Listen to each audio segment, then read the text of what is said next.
the alignment of your shoulder is better relative to the rest of your body. Like you're actually in a stable position here with your shoulder instead of overextending upwards. But that's like kind of thing number one, is you are aligned with your, like this is a fantastic like throwing position with your torso, your shoulders, your arm. So that's great. The reason why you're so tentative with the swing, why was your serve going long 10, 15 minutes ago? It's too far back. And when it was too far back, what happened then? The face was too open. And when the face is open, what happens to the ball? To the moon. Yep. So watch this. So you think I'm just lazy? I'm not getting in the right position? No, I don't think it has anything to do with lazy. It's just where I'm used to hitting the ball. It's that.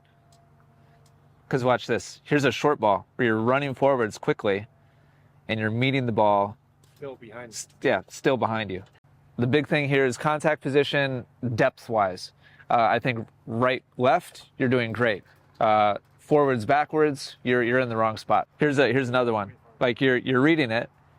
Like right here, I'm pretty confident you feel like you're in the right position. As you go up to hit the ball, it's way back behind you.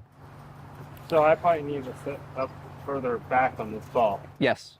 But I essentially have to retrain my brain to figure out where to set underneath the ball. Check this out. Here's another one. You're reading the ball, moving forwards, and positioning the ball behind yourself. So, reality, like you probably didn't have to move. You probably didn't have to move at all. Yeah. So this is a judgment and contact position retraining. So this is why you're being careful on the follow through, because you're hitting the ball behind you with an open face. So if you like juice that up and go after it, like you said, to the moon, like it's just gonna launch. The only way you can really cut loose on an overhead is if you square the strings like right at your target. And that's not going to happen with your arm back behind you. So yeah, you can see Kevin's position. I mean, you were making contact at best probably directly overhead. And the thing is, you got to think of this in terms of court position and court availability on the other side. From the baseline, you got to send the ball a little upwards to get it over the net and then into the box. But from here, you can hit directly at the other side of the court. Here's Kevin back a little bit behind the service line. So face isn't quite as closed on that one. So yeah, this is gonna be a matter of judgment and then retraining your contact point. We're gonna start off working on judgment first, Phil. So Kevin's gonna feed. You're gonna go to a trophy position and then position yourself so that the ball just falls in your left hand. Okay, so ready position, trophy pose, and ball falls in your left hand. Trophy pose, and catch. So the whole idea being that if I can catch it here, then I can rotate my shoulders and meet the ball in that position. Does that make sense? Good, nice job. Kevin will start off just basically hitting it right to you. Now here's the thing. If you feel your shoulders have to tilt forwards or backwards, your feet did not do what they were supposed to do. Sorry. Yeah, good, solid.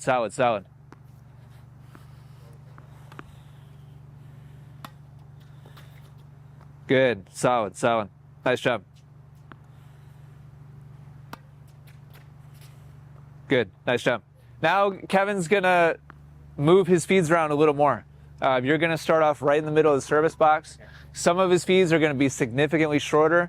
Some will be to the left, some will be to the right, some will be significantly further back. So he's just going to stretch the margins a little bit and test your eyes and your feet to get to the right spot to catch.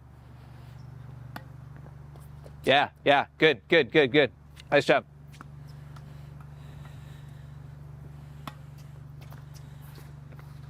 That's fine. Whether or not you catch it doesn't matter much. I just want to see good balance and good catch position. Nice, Phil. Good job.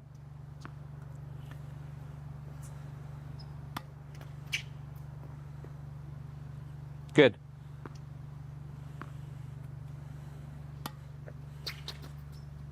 Good.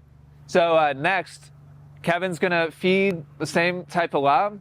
You're going to go from ready position to trophy pose, catch, and then you're going to hold that position, toss, and meet the ball in the right spot.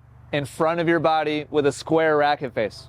Does that make sense? So we're just going to isolate the positioning and then the contact point. Yeah, much better, much better.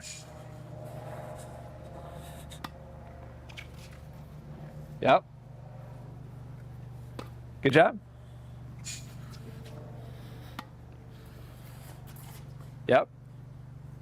Yep. Yep. So yeah, your toss and contact position on that ball should be further in front. Because you want to go down more. Yeah, you have a more direct line of sight, like right into the other side of the court. So the closer you are to the net, the further in front your contact position should be. Does that make sense? No worries. Go ahead, reset, reset.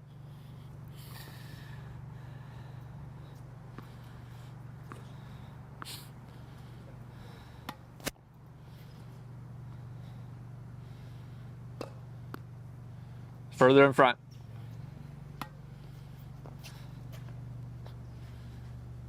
That's better, that's better.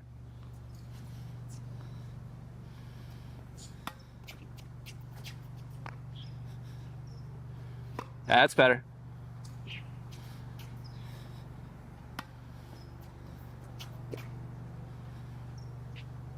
Further in front. You kind of hooked that one a little bit.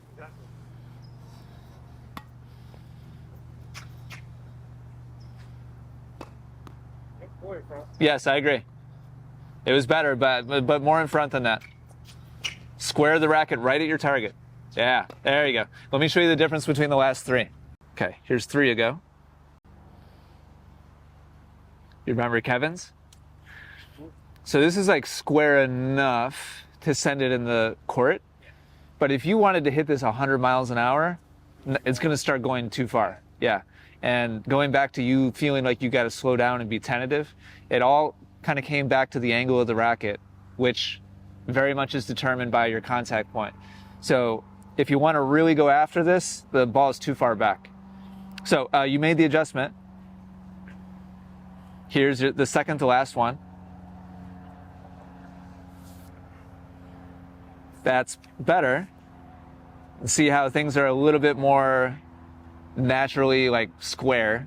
Your hand is a little further in front of your body, and so that just makes it a little easier to square up the racket face. But when you look at where the net is,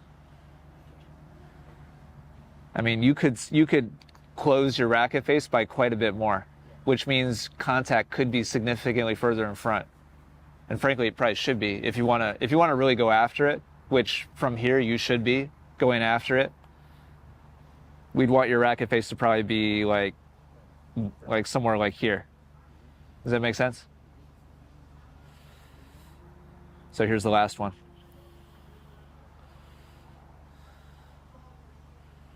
That's better. See the difference? This is probably about minimum for you. Like, we don't want contact to be any further back than that unless you're back behind the service line.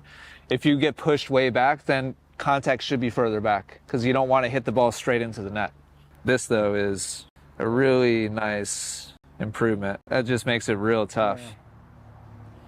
See the difference in contact relative to your body? And this is like one of your better ones on the left. Yeah. What's it feeling like to you? Like I'm like swinging.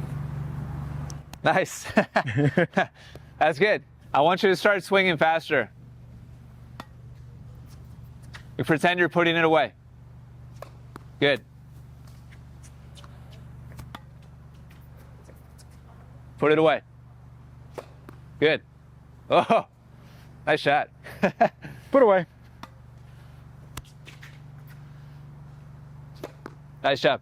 All right, Phil. So same feeds from Kevin. This time you're going to set up as if you're going to catch it, and then go ahead and swing. You're not going to catch anymore. Too far back.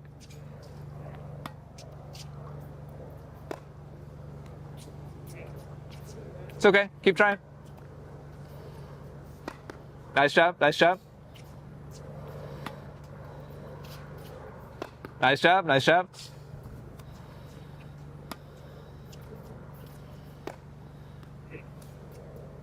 You're just letting the ball fall too far. It's just getting too low.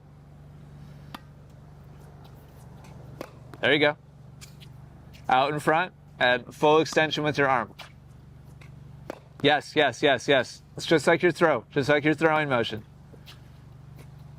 Yep. Good job, Phil. Great job. Here's your last one, Phil. Yeah, that's much better. Yeah. You can't even be more forward. You could. I was debating whether or not to make the comment to you. You've yet to be too far. Like, you literally didn't hit the net. Yeah. You didn't hit the net with one overhead. Yeah. Once you start hitting it square and solid and directly like into the net, that's when you know you've gone too far and you're making contact too far in front of you. Yeah, that didn't happen one time. So, if anything, when you go home and train this, that should I kind of debated maybe having you do that, but you were in a nice groove and I just didn't really want to mess with it. But if you find yourself struggling with sending it too far or feeling like you're having to be careful and slowing down, start kind of recalibrating again with your left hand, catching the ball, and then B, see if you can't meet it so far in front that you actually hit the net on purpose. But this is just about where we want it to be. It's going to take some time for you to rewire your judgment and your positioning. Knowing what to do is nice. Most people can say, ooh, I'm supposed to do that, but can you do it? And can you do it without having to really think about it? It's a response. Good job. Yeah.